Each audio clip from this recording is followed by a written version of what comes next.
날씨가 점점 더워집니다. 더 강건하시기를 주님의 이름으로 축복해 드립니다. 여러분, 오랜만에 다시 사도행전의 말씀을 가지고 이 자리에 섰습니다. 개척하고 한 1년 반, 2년 뒤부터 사도행전의 말씀을 가지고 주일에 말씀을 나누고 있는데요. 오늘이 228번째 말씀입니다. 한동안 사도행전의 말씀을 가지고 나누지 못했습니다. 마지막으로 했던 설교가 보니까 3개월 전인 3월 달에 이 설교를, 사도행전 설교를 했더라고요. 다시 3개월 만에 사도행전의 말씀을 가지고 주님의 말씀을 전할 때 이전보다 더욱 은혜가 넘쳐날 줄로 믿습니다. 오늘 본문장 19장은요, 사도 바울 3차 전도여행 기간입니다. 사도 바울이 1차, 2차, 3차 전도여행을 하면서 가장 오랫동안 머물렀던 지역이 바로 오늘 본문에 나오는 에베소 지역입니다. 에베소가 어딘지 잠깐 지도를 볼 텐데요. 우리 시리아 안디옥교에서 출발해가지고 갈라디아와 부르기아 지역을 지나서 이제 에베소에 들어왔습니다. 여기서 한 2년 반 넘게 사도 바울이 이제 말씀을 전하는데 여기 이제 도착을 한 것입니다. 사도 바울은 에베소에 있는 회당에 들어가서 석 달 동안 하나님 나라에 관하여 복음을 전하고 강론하기 시작합니다. 우리 본문 말씀 8절 제가 읽겠습니다. 바울이 회당에 들어가 석 달 동안 담대히 하나님 나라에 관하여 강론하며 권면하되. 여러분, 사도 바울이 전도여행을 하면서 가장 쉽게 복음을 전할 수 있는 곳이 바로 회당이었습니다. 회당은 유대인 10명만 모이면 세울 수 있는 곳입니다. 이스라엘 땅뿐만 아니라 다른 나라에도, 다른 동네에도 그곳에 유대인 10명만 있으면요, 회당을 세울 수 있고 거기에서 유대인들이 율법을 논하고 가르치고 토의했습니다. 그리고 그 당시 회당의 특징은 지도자만 율법에 대해서 논할 수 있지 않았습니다. 지도자가 율법을 논하고 다른 사람들과 함께 토론할 수도 있고 또 외부인도 언제든지 말할 수 있는 기회의 시간이 있었습니다. 그래서 사도 바울은 회당에서 언제든지 사람들이 모이기만 하면 그곳에서 자유롭게 하나님의 복음을 전할 수 있었습니다. 어느 지역에 가든지 회당에 가장 먼저 들어가 사도 바울이 1차, 2차, 3차 전도를 하면서 보면은 회당에 들어가 복음을 전했다라고 계속해서 언급하는 것을 보게 됩니다. 그래서 사도 바울은 에베소에 들어가 가장 먼저 회당에 들어가서 복음을 전했습니다. 회당에 들어가 석 달 동안 복음을 전했다라고 말씀합니다. 그런데 문제가 생겼어요. 몇몇 사람들이 사도 바울을 향하여 비난하기 시작하는 거예요. 그런데 사도 바울에게 더 큰 상처와 어려움이 되었는 게 무엇인지 아십니까? 9절 말씀에 보니까 어떤 사람들은 마음이 굳어 순종하지 않고 무리 앞에서 이 도를 비방하거늘. 여러분, 무슨 말씀입니까? 마음이 굳고 완악해진 어떤 사람들이 사도 바울을 향하여 비난하는 것이 아니라요, 사도 바울이 전하는 도, 즉 하나님을 비난했다는 거예요. 하나님을. 여러분, 지금 사도 바울이 지금 자신의 생각을 전하며 나아간 것입니까? 자신의 정치, 사상과 이념과 철학을 전한 것입니까? 아닙니다. 사도 바울은 하나님을 전한 것입니다. 할렐루야. 하나님을 전한 것이에요. 하나님 나라와 예수 그리스도를 전한 것입니다. 생각해 보십시다, 여러분. 누가 나를 비난하는데, 누가 나를 향하여 욕하는데 내 자신을 향하여 욕을 하면 우린 참을 수가 있어요. 그런데 그 사람이 나를 비난하면서 욕하면서 내가 아니라 내 부모님을 비난했다라고 생각해 보십시다. 여러분, 참을 수 있습니까? 참을 수 없어요. 나를 향하여 욕하는 것보다 부모님을 향하여 비난하는 게 더 참을 수 없을 만큼 힘든 거 아니겠습니까? 여러분, 예전에 2006년 월드컵 때 결승전에 프랑스와 이탈리아가 붙었어요. 그때 프랑스에는 유명한 지네디 지단이라고 하는 선수가 있었습니다. 지단은 전 세계적으로 지금까지도 5손가락 안에 드는 굉장한 플레이어입니다. 그런데 예선전도 아니고요, 결승전이라고는 엄청난 경기에서 이 지단이 상대방 수비수 마테라치라고 하는 선수의 가슴을 이 지단이 머리로 그냥 박아서 그냥 퇴장해 버렸어요. 그리고 결국 프랑스가 이탈리아한테 지고 말았습니다. 그 엄청난 경기에서 경기의 모든 부분을 조율하고 한 나라를 대표하는 에이스가 퇴장당했다고 하면 그냥 그 경기는 순식간에 끝나는 것이죠. 그런데 왜 지단이 갑자기 경기 도중에 이 이탈리아 수비수 가슴에 머리에 박치기를 한 줄 아십니까? 그 상대방 선수가 자신의 여동생을 모욕했기 때문에 그래요. 지단의 여동생을 이 상대방 수비수가 모욕을 했어요. 그래서 이 지단이 순간 화를 참지 못하고 너무나도 화가 나서 상대방 선수의 가슴에 박치기를 해가지고 그냥 퇴장을 당한 것입니다. 여러분, 이처럼 우리는 내 사랑하는 가족이나 내 사랑하는 사람이 모욕을 받고 비난을 받으면 정말 참기 어렵죠. 그런데 사도 바울이 자신의 성품이나 자신의 인격에 대해서 비난하는 것이 아니라 말씀에 보니까 하나님의 도를 비난했다는 거예요. 하나님의 도. 자신이 너무나도 사랑하고 의지하고 아버지라고 여기고 믿고 따라가는 예수님을 비난했다는 거예요. 9절 말씀에 비방했다라고 하는데 이 단어를 헬라어 원어로 보니까 카콜로게오라고 단어를 쓰는데 이 뜻은 욕하다, 저주하다, 모욕하다라고 하는 뜻을 가지고 있습니다. 즉 사도 바울이 전하는 하나님의 도, 예수님을 향하여 욕하고 저주하고 모욕했다는 것이에요. 그런데 제가 여러분에게 오늘 이 아침에 말씀드리고 싶은 것이 있습니다. 비방하는 사람들을 보니까, 사도 바울이 전하는 이 하나님의 도를 비방하는 사람들을 보니까 그들이 왜 사도 바울이 전하는 하나님과 예수님을 향하여 비방하고 욕하고 저주하는가 보니까 그들의 마음이 굳어지고 마음이 딱딱해지다 보니까 순종하지 못하여 하나님을 비방했더라는 것이에요. 사랑하는 여러분, 이스라엘 백성들이 출애굽해서 왜 하나님과 모세에게 순종하지 못하고 멸망의 길로 간지 아십니까? 이스라엘 백성들이 출애굽을 했어요. 그런데 왜 멸망의 길로 나아간지 아십니까? 히브리서 3장 8절 말씀 같이 한번 읽어볼까요? 시작. 광야에서 완고하게 하지 말라. 그들의 마음이 굳어지고 완고해졌기 때문이라는 거예요. 사도 바울이 전하는 놀라운 복음을 듣고도 그들의 마음이 이미 굳어져 있었습니다. 굳어진 마음, 완고한 마음 안에는 생명이 들어갈 수 없다는 거예요. 그런데 여러분, 마음이 굳어지고 완고해져서 하나님의 말씀을 듣기는 들어도 순종의 삶으로 나아가지 못하는 사람들의 모습이 지금 이 본문에 나오는 사람들만의 이야기입니까? 아닙니다. 여러분, 마음이 굳어지고 딱딱해져서 하나님의 말씀을 들어도 순종하지 못하고 오히려 하나님의 말씀을 향하여, 예수님을 향하여 원망하고 불평하는 모습이 우리에게도 있지 않냐는 것이에요. 다시 한번 우리 한번 9절 말씀 한번 읽어보겠습니다. 9절 말씀 시작. 어떤 사람들은 마음이 굳어 순종하지 않고 무리 앞에서 이 돌을 비방하거늘. 마음이 굳어지고 그 다음 불순종이 일어나더라는 거예요. 그 다음 어떻게 합니까? 하나님을 욕하고 비방합니다. 여러분, 사도 바울이 회당에 들어가 며칠 동안 하나님의 도를 전했다고 말합니까? 석 달입니다. 90일을 하나님의 말씀과 예수님의 은혜를 전했습니다. 그런데 마음이 굳어진 사람들에게는 이러한 생명의 말씀이 들어가지 못하더라는 거예요. 그래서 여러분, 무릇 지킬 만한 것 중에 가장 지켜야 하는 것이 바로 뭐라고 말씀합니까? 마음이다 라고 말하는 거예요. 제가 가만히 보니까 목회는 마음 사역인 것 같습니다.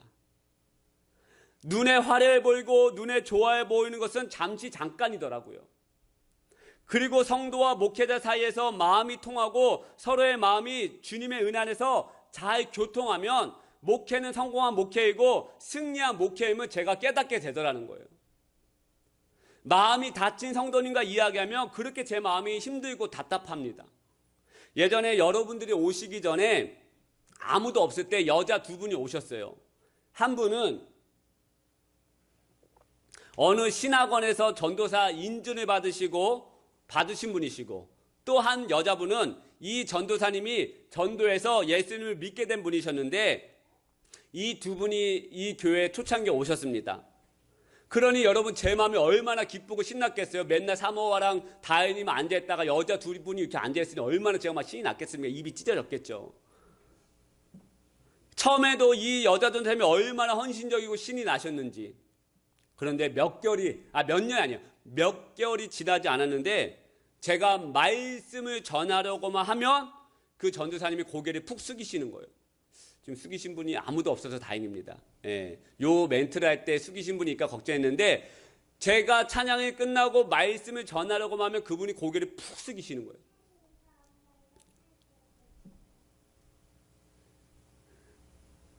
뭐예요? 주무시는 게 아니라요. 제가 전하는 말씀을 안 듣겠다는 거예요. 안 듣겠다는 거예요. 마음이 굳어지니까 하나님의 말씀에 순종하지 못하더라고요. 그리고 결국에는 제가 전하는 하나님의 말씀을 비방하기까지 이르더라는 것입니다. 가만히 보니까 교회가 작아서 교회에 아무도 없어서 제가 전하는 하나님의 말씀을 듣지 않고 순종하지 못하고 비방하는 것이 아니라요. 저를 향하여 마음이 굳어지니까 불순종과 비방까지 나아가더라는 거예요. 그런데 놀랍게도 이 두 분이 결국 떠나셨어요. 근데 이분이 아마 근처 송우리 교회로 가셨나 봅니다. 그 교회, 저는 생판 모르는 다른 교단 교회인데 사모님께 전화가 왔어요. 어느 날. 저보고 그 전도사님을 아냐는 거예요. 그래서 안다고 했더니 그 사모님과 목사님도 제가 당한 어려움을 똑같이 경험하고 계신 거예요, 지금. 그래서 마음이 너무나도 힘들어가지고 그분이 저에게 전화해서 그 여자 전도사님이 어떤 분인지 좀 알고 싶어가 저에게 전화를 했다는 거예요. 근데 여러분, 얼마나 그 사모님의 마음이 힘드셨으면 저한테까지 전화하겠습니까?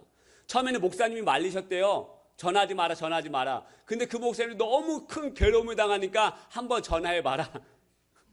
저때 전화해가지고 그분이 어떤 분이냐라고 물어보는 거예요. 이렇게 마음과 마음이 통하지 않는 목회 사역은 너무나도 힘들다는 것을 날마다 깨닫는 거예요. 여러분, 교회뿐만입니까? 가정에서도 친구 사이에서도 마음과 마음이 통하지 않고 마음이 서로 굳어져 있으면 정말 그것이 여러분 지옥 아니겠습니까? 사도 바울이 석 달 동안 놀라운 하나님의 도를 가르치는데도 불구하고 마음이 열리지 않고 굳어져 있는 사람들과 함께 있으려니 얼마나 힘들었겠습니까? 여러분, 마음을 날마다 새롭게 하셔야 합니다. 할렐루야. 물론 우리도 인간인지라 날마다 마음이 좋고 날마다 마음이 새로워져서 하나님과 늘 좋을 수만은 없습니다. 하지만 내 마음이 굳어져 있다는 것을 알게 되면 여러분 늦지 않았어요. 어떻게 합니까? 우리의 마음을 새롭게 하시고 부드럽게 하시는 성령님에게 도움을 요청하셔야 합니다. 정말 제가 좋아하는 말씀인데 우리 에스겔서 3장 26절 말씀 같이 한번 읽겠습니다. 시작. 또 너희 육신에서 굳은 마음을 제거하고 부드러운 마음을 줄 것이며. 할렐루야. 성령님은 우리의 속사람을 새롭게 하시고 강건하게 하시는 분이십니다. 성령님은 우리의 마음을 만지시고 부드럽게 하시는 분이시라는 거예요. 그렇다면 여러분, 우리의 마음이 왜 굳어집니까? 우리의 마음이 늘 부드럽고 우리의 마음이 늘 새로우면 좋은데 우리는 늘 마음이 굳어지잖아요. 사단은요, 우리가 어떻게 하면 믿음 생활에서 신앙 생활에서 멀어지게 할 수 있는 방법을 사단은 너무나도 잘 알고 있습니다. 그게 바로 뭔지 아십니까? 우리의 마음을 굳어지게 하면 돼요. 마음이 굳어지며 불순종하게 되고 더 나아가 하나님을 비방하고 목회자를 비난하는 것까지 이르게 되는 것을 이 악한 영이 너무나도 잘 알고 있어요. 그래서 악한 영은, 사단은 우리의 마음을 건드리고 굳어지게 하고 완고해지게 만든다는 거예요. 이스라엘 백성들이 왜 망했다고요? 완고해져서. 그들의 마음이 완고해졌어요. 이스라엘 백성들이요, 양식이 없어서 죽은 게 아닙니다. 뜨거워서 추워서 의식주 문제가 해결이 안 돼서 죽은 게 아니에요, 여러분. 신명기 8장 4절 말씀 잠깐만 읽어볼게요. 이 40년 동안에, 광야의 이 생활 동안에 너의 의복이 헤어지지 아니었고 너의 발이 부르치지 아니하였느니라. 하나님이 철저하게 보호하셨어요. 할렐루야. 밤에는 구름기둥, 밤에는 불기둥, 낮에는 구름기둥으로 그들을 보호해 주시고 인도해 주시고 나아가게 하시고, 어떻게 합니까? 날마다 만나 맺히기로 그들은 먹이셨어요. 여러분, 이들의 의식주 문제가 해결이 되지 않아서 죽은 게 아니에요. 이 이세벨들이 망한 이유가 너희들의 마음이 완고해졌다라는 거예요. 너희들의 마음이 딱딱해져서 하나님을 신뢰하지 못하고 모세와 여호수아 갈렙의 말도 신뢰하지 못해서 너희들이 멸망의 길로 나아갔다라는 거예요. 그래서 사단은 우리의 마음을 완고하게 하고 굳어지게 만듭니다. 순간순간 마음을 건드려요. 그렇다면 우리의 어떤 마음을 건드립니까? 여러 가지 마음이 있겠지만 제가 기도하면서 이 한 주 제가 묵상하면서 사단은 우리의 어떤 마음을 건드리는가? 너는 인정받지 못한다라고 하는 거짓 메시지를 심어줍니다. 너는 사랑받지 못한다라고 하는 이 거짓 메시지를 심어주어서 우리의 마음을 딱딱하게 만들어줘요. 어느 목사님이 청빙을 받아서 새로운 교회 부임해 가셨습니다. 그런데 이 부임해 간 청빙받은 목사님은 부교육자 시절에 너무나도 탁월하셔가지고 모든 성도님들에게 인정받고 사랑을 받았답니다. 이러한 면 때문에 담임 목사님으로 청빙을 받아가게 됐는데 담임 목회를 하다 보니까 쉽지가 않아요. 어떤 성도님 한 분이 그렇게 자신을 향하여 비난하고 못마땅해 하더라는 거예요. 99명은 나를 인정해주고 칭찬해주는데 그 성도님 한 분만 자신을 향하여 비방하고 인정하지 못하고 칭찬하지 않는 모습에 너무나도 마음이 쉽지 않아가지고 굳어져가지고 결국 목회까지 포기하려고 했답니다. 여러분, 이 목사님은요, 미움받는 것에 마음을 빼앗겨 버린 것이죠. 누가복음 6장 22절 23절 말씀해 보니까 인자로 말미암아 사람들이 너희를 미워하며 멀리하고 욕하고 너희 이름을 악하다 하여 버릴 때에는 너희에게 복이 있도다. 그날에 기뻐하고 뛰놀라. 하늘에서 너희의 상이 큼이라. 그들의 조상들이 선지자들에게 이와 같이 하였느니라. 할렐루야. 예수님으로 말미암아 사람들이 너희를 미혹하고 욕하고 멀리하면 예수님 뭐라고 말합니까? 그때 기뻐해라. 너희들이 인정해주지 않더라도, 누군가 너희를 향해 칭찬해주지 않더라도 그것으로 인하여 너희들 기뻐하라라고 말씀하셔요. 왜요? 왜 기뻐하라고 말합니까? 그것이 너에게 복이기 때문이다. 하늘에서 상을 크게 부어주시기 때문에 너희는 믿음을 당하여도 욕을 받아도 나로 인하여 힘들면 그것으로 말미암아 기뻐하라고 말하는 거예요. 그런데 이 목사님은요, 기뻐하지 못하고 미움받는다라고 하는 이 하나라고 하는 이 사실 때문에 마음을 그냥 빼앗겨 버린 거예요. 인정받지 못하고 사랑받지 못한다라고 하는 사실에 마음을 이 목사님은 그냥 빼앗겨 버린 것이죠. 그러다 보니까 마음이 굳어지고 마음이 딱딱해지고 결국 하나님이 맡겨주신 자리에서 도망가고 불순종하려고 했다는 거예요. 그런데 이 목사님의 마음이 다시 새로워지고 부드럽게 한 말씀이 무엇인지 아십니까? 그 다음 절에 나오더라고요. 누가복음 6장 26절 말씀 같이 한번 읽겠습니다. 시작. 모든 사람이 너희를 칭찬하면 이와 같이 하였느니라. 할렐루야. 그렇구나. 모든 사람이 나를 칭찬하고 인정하는 것이 좋은 것이 아니구나. 오히려 박해받고 미움을 받는 것이 하나님 나라에 더 큰 복이 되고 상급이 주어지는 것이구나 하는 것을 깨닫게 되니까 마음이 새로워지더라는 거예요. 사랑하는 여러분, 이 목사님의 목회의 승리 비결은 다시 마음을 지키고, 할렐루야, 다시 마음을 새롭게 한 것이에요. 마음을 새롭게 하니까 불순종의 자리에서 순종의 자리로 나아갈 수 있고, 마음을 새롭게 하니까 자신을 미워하고 욕하는 성도님을 향하여 품어주고 안아줄 수 있더라는 거예요. 사단은 우리의 마음을 완고하게 만들려고 별수를 다 씁니다.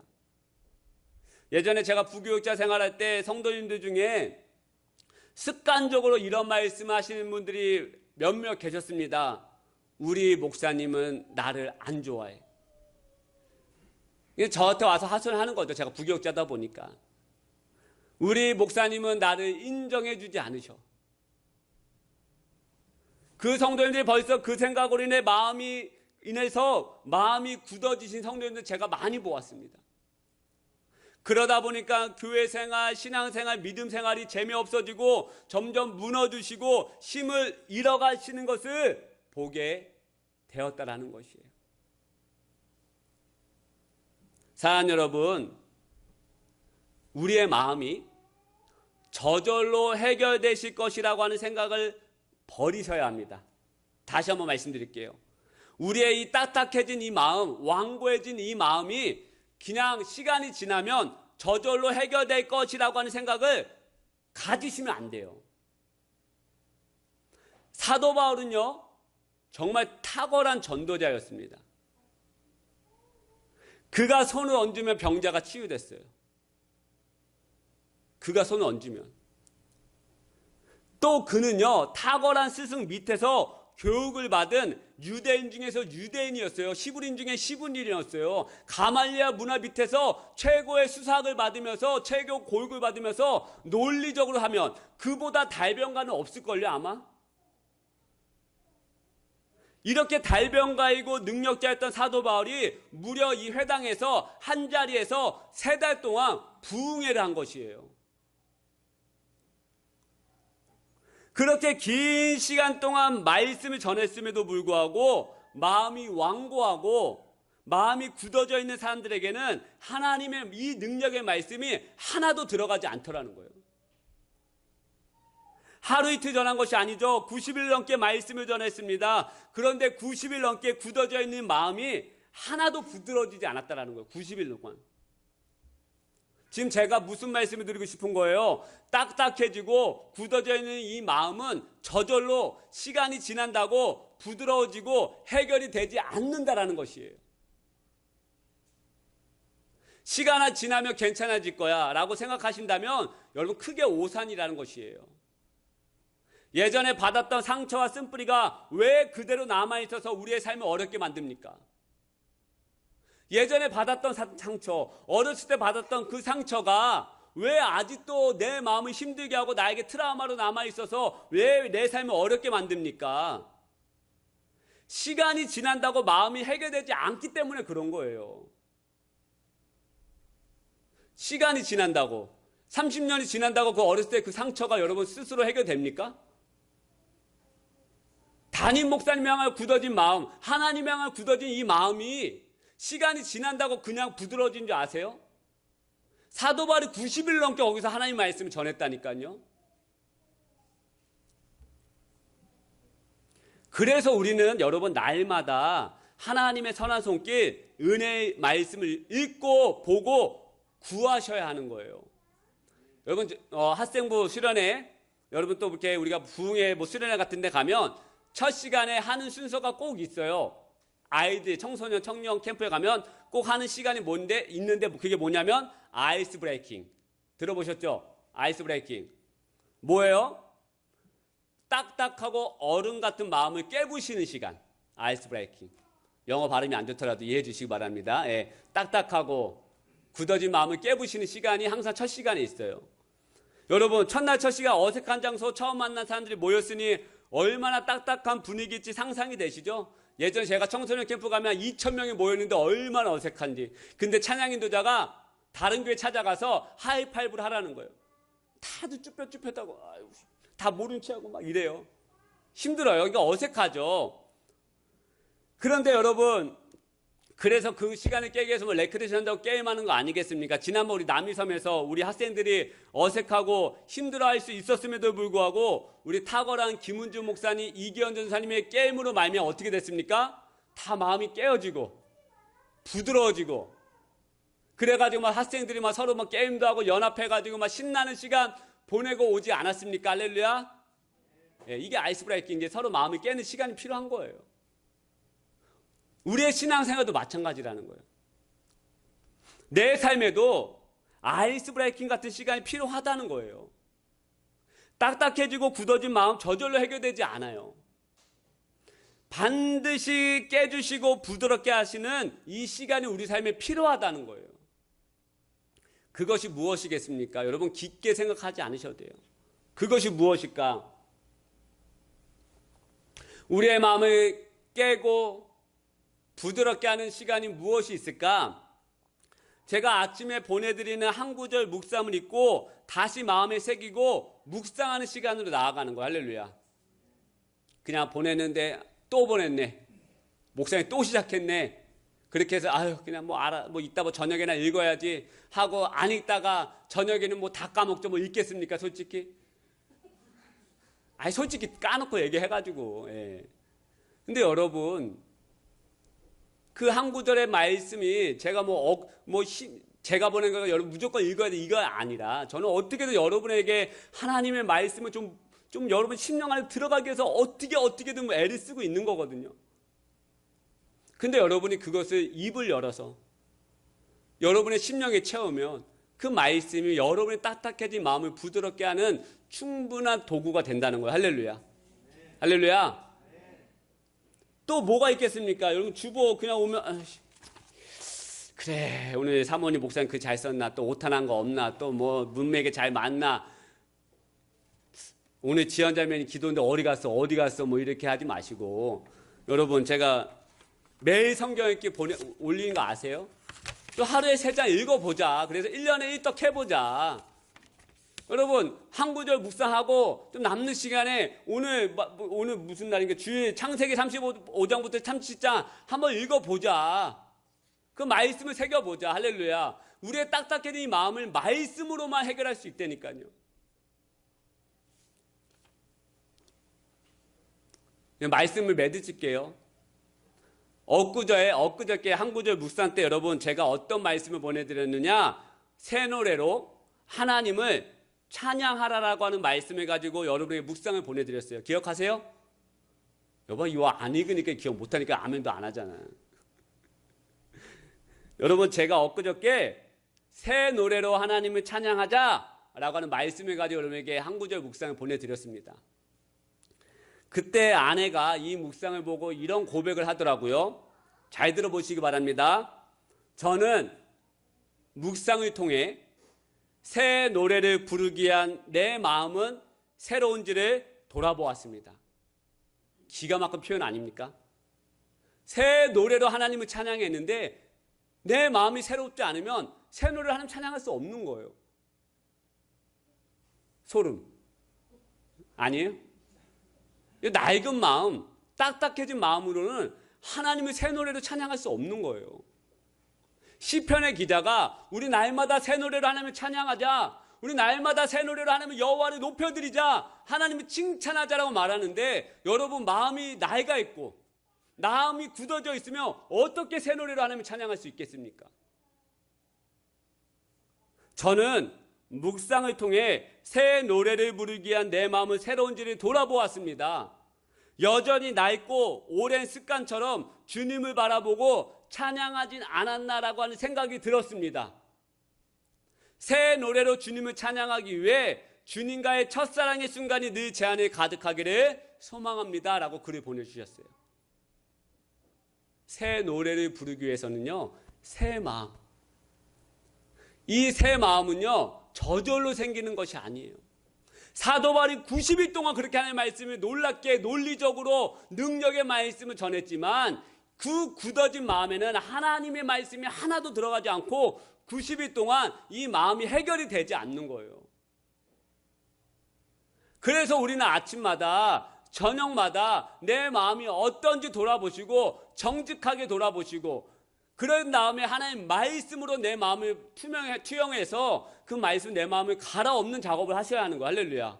갈아엎으셔야 돼요. 그래서 좋은 밭에 좋은 마음에 하나님의 씨앗이 심겨서 그것이 열매로 자라는 거 아니겠습니까?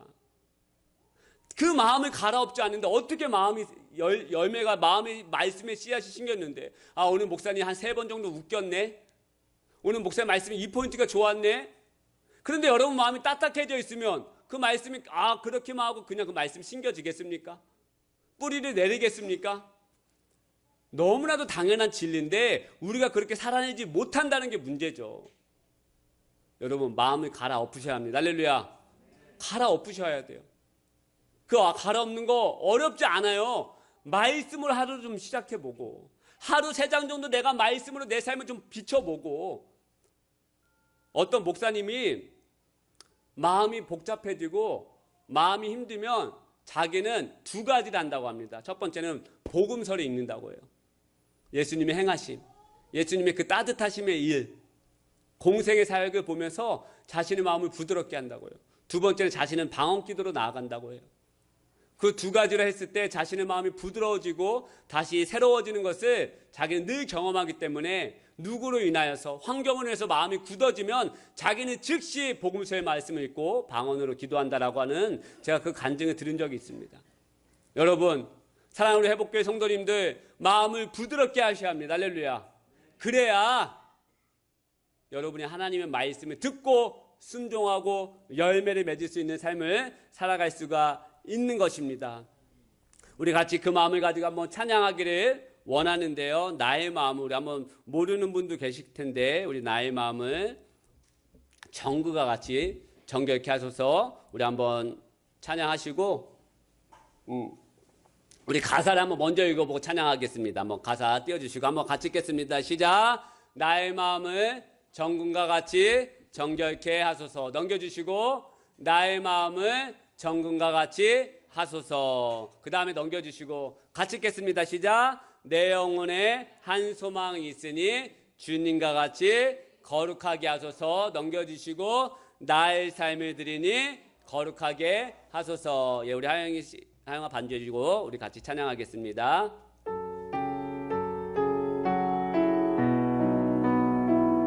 다 함께 우리 찬양의 가사의 마음을 올려드리며 우리의 마음을 받아줘. 나의 마음을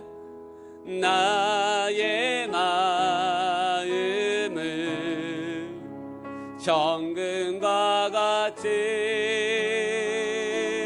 정결케 하소서. 나의 마음을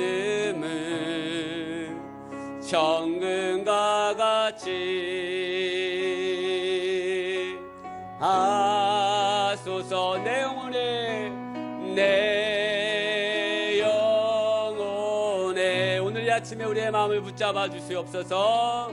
한 소망이 있으니 주님과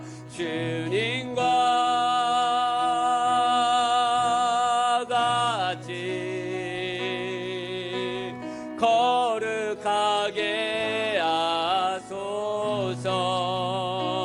나의 삶을 드리니 거룩하게 하소서. 주님 나를 받으소서. 나를 여러분의 가슴에 손을 올려드리고 다시 한번 찬양합니다. 나의 마음을 정금과 같이 정결케 나의 마음을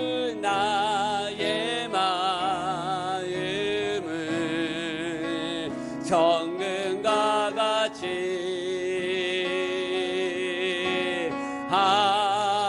내 영혼에 내 하나님 오늘 이 아침에 우리의 마음을 부드럽게 하여 주시옵소서. 오늘 이 아침에 우리의 마음을 새롭게 하여 주시고 새롭게 하나님의 새 노래로 하나님을 찬양하며 나아가게 하여 주옵소서. 주님과 같이 거룩하게 하소서. 나의 삶을 드리니 거룩하게 하소서. 주 나를 받으소서. 나를 받으소서. 나를 받 함께 내 영혼에 내 영혼에 한 소망이 있으니 한 소망이 하나님 우리의 마음을 붙잡아 주시옵소서. 하나님 우리의 마음을 새롭게 하여 주시고 완고해지고 딱딱한 우리의 마음을 부드럽게 하셔서 하나님의 말씀에 순종하며 하나님의 인내를 따라가는 믿음의 성도님들 자녀 되게 도와주시옵소서. 나의 삶을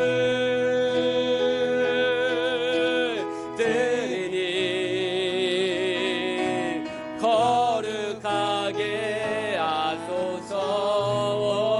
주님 나를 받으소. 여러분 이 시간 다 함께 눈을 감고 하나님 오늘 이 아침에 우리의 마음을 부드럽게 하여 주옵소서. 우리의 마음을 새롭게 달라고 우리 하나님 은혜를 구하며 같이 한번 기도하며 나아가겠습니다. 하나님 오늘 이 아침에 우리의 마음을 붙잡아 주시옵소서. 하나님 우리가 주의 성령 능력으로 하나님 성령의 능력의 손으로 우리의 마음을 새롭게 하여 주시옵소서. 그래서 날마다 하나님의 이름을 더욱더 새 노래로 찬양케 하여 주옵소서. 우리 새 마음으로 새 노래로 하나님의 이름을 찬양하며 나아가게 하여 주옵소서. 우리의 딱딱해져 있는 마음, 완고해져 있는 마음 하나님 우리 삶을 다시 한번 부드럽게 갈아엎어 주시고 갈아엎어 주신 마음에 하나님의 말씀의 씨앗이 심겨지게 하여 주옵소서. 오 주여 우리의 마음을 주님께 드리며 나아가게 하여 주옵소서. 우리의 마음을 주님께 나아가게 하여 주옵소서. 우리의 마음이 주님께로 향하여 주게 하여 주옵소서. 우리의 마음이 주님께로 향하여 주게 하여 주옵소서. 여러분 이 시간 다시 한번 기도하실 때 아픈 곳에 손을 얹고 내 마음이 아픈 자, 내 심령이 상한 자, 혹시 내 육신의 질병에 당한 자 몸에 손을 얹고 하나님 오늘 이 아침에 치유하여 주시고 회복시켜달라고 우리 같이 한번 다시 한번 믿음으로 기도하며 나가겠습니다. 기도하기 원합니다. 하나님 우리의 마음을 치유하여 주옵소서. 하나님 오늘 이 아침에 우리의 질병을 치유하여 주시옵소서. 하나님 오늘 이 아침에 우리의 마음을 새롭게 하여 주시옵소서. 하나님 다시 한번 우리 사랑하는 성도님들 자녀들 한 마음 한 뜻으로 부드러운 마음을 가지고 새 노래로 하나님을 찬양하게 하옵소서. 하나님을 찬양하게 하옵소서. 우리의 육신의 질병에 치유받게 하여 주옵소서. 내가 나타낸 예수를 명하노니 너희 모든 질병과 묶음을 놓고 떠나갈지어다. 마음이 상한 자, 마음이 심령에 상한 자 하나님 오늘 이 아침에 마음을 속사람을 강건케 하여 주시옵소서.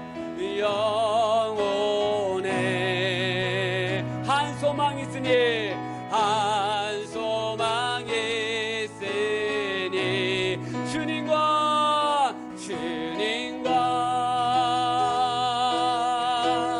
같이 거룩하게 하여 주옵소서. 거룩하게 하소서.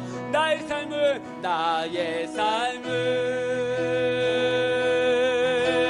드리니 거룩하게 하소서. 거룩하게 하소서.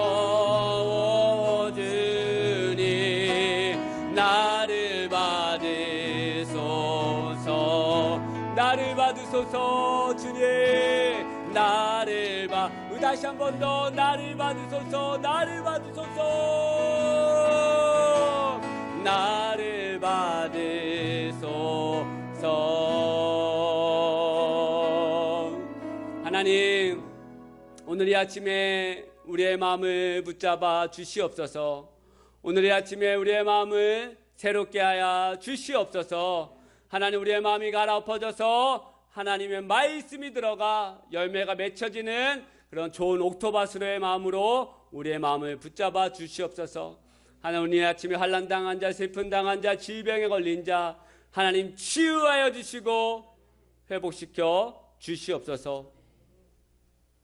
사랑하는 우리 회복교회 성도님들 자녀들 주님의 이름으로 축복하여 주시고 또 한 주 동안 출장 나가 있는 한 자매님을 주님의 사랑으로 붙잡아 주시고 모든 일정 가운데 모든 여정 가운데 하나님의 선한 손길이 임하여 주시옵소서. 또 출근하여 또 이 자리에 함께하지 못하였지만 또 여러 가지 일로 함께하지 못하였지만 우리 사랑하는 성도님들 집사님 붙잡아 주시고 은혜 위에 은혜를 더하여 주시고 또 더운 날씨 속에서도 하나님 사랑하는 마음으로 이 자리에 나온 우리 사랑하는 자녀들 우리 성도님들 놀라움으로 축복하여 주시고 기적과 역사가 충만한 삶으로 나아가게 해 주시고 마음이 부드러워져서 날마다 새 노래로 하나님을 찬양하는 자들로 주님의 이 능력으로 우리 자녀들과 성도님들 붙잡아 주시옵소서. 또한 2주 동안 우리 또 공사로 수고해 주신 애써 주신 우리 집사님 더욱더 축복하여 주시고 또 교회를 향한 마음으로 하나님 나라를 향하는 마음을 가지고 손으로 공사하였는데 하나님 그 이후에 모든 삶과 그의 자녀들과 그의 모든 가정이 하나님 은혜로 더욱더 충만하여 주고 더욱더 새로운 은혜로 나아갈 수 있도록 하나님 역사하여 주옵소서. 이제는 우리 주 예수 그리스도의 은혜와 하나님 아버지의 다함없는 사랑과 성령님의 감화감도 충만하심의 은혜가 이 예배를 드리고 돌아가는 모든 심령들 모든 백성들 모든 자녀들을 위해 하나님의 향한 마음이 늘 새로워지고 그래서 새 노래로 날마다 찬양하는 모든 심령 되기를 간절히 축원하옵나이다. 아멘. 하나님 주님 하나님 감사합니다. 우리의 마음을 부드럽게 하여